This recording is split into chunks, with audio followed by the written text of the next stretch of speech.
आपके हिसाब से अरविंद केजरीवाल की जो कोशिश थी चौथी दफा मुख्यमंत्री बनने की, एक बार फिर से दिल्ली में जीत दर्ज करने की, क्या वजह रही आपके हिसाब से कि अरविंद केजरीवाल की आम आदमी पार्टी, जिसने इतने साल तक दिल्ली में बीजेपी को पछाड़ के रखा था, इस दफा वो क्यों धराशायी हो गई? मुझे ऐसा लगता है कि एक तो 10 साल का एंटी इनकम्बेंसी रहा, दूसरी बात केजरीवाल जी का खुद से मुख्यमंत्री न होना, मेरी समझ से वो एक बड़ी गलती आम आदमी पार्टी ने करी। जब लिकर स्कैम को लेकर बात चली, उस समय जब केजरीवाल जी को अरेस्ट किया गया, तो मुझे लगता है कि उस समय केजरीवाल जी को इस्तीफा दे देना चाहिए था। और अगर उन्होंने उस समय इस्तीफा नहीं दिया तो फिर जेल से बाहर निकलने के बाद इस्तीफा देकर किसी दूसरे को मुख्यमंत्री बनाना शायद स्ट्रैटेजिकली ठीक नहीं था। और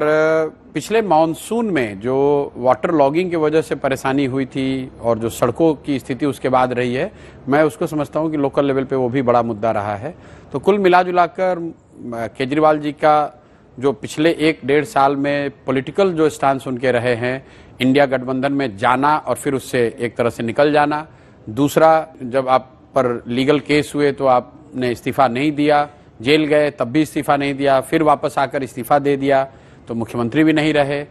तीसरी जो गवर्नेंस को लेकर जो ढिलाई, जो एक तरह से उनकी कोर कंस्टिट्यूएंसी गरीबों की थी, झुग्गी झोपड़ियों की थी, उनको पिछले मॉनसून में जो तकलीफ हुई वाटर लॉगिंग की वजह से और खराब सड़कों की वजह से, उससे कहीं ना कहीं गवर्नेंस मॉडल को भी धक्का लगा। कुल मिलाजुलाकर इन 3-4 बातों का प्रभाव रहा होगा, जिसकी वजह से उनके, मुझे लगता है कि 8-9% वोट शेयर कम हुआ है।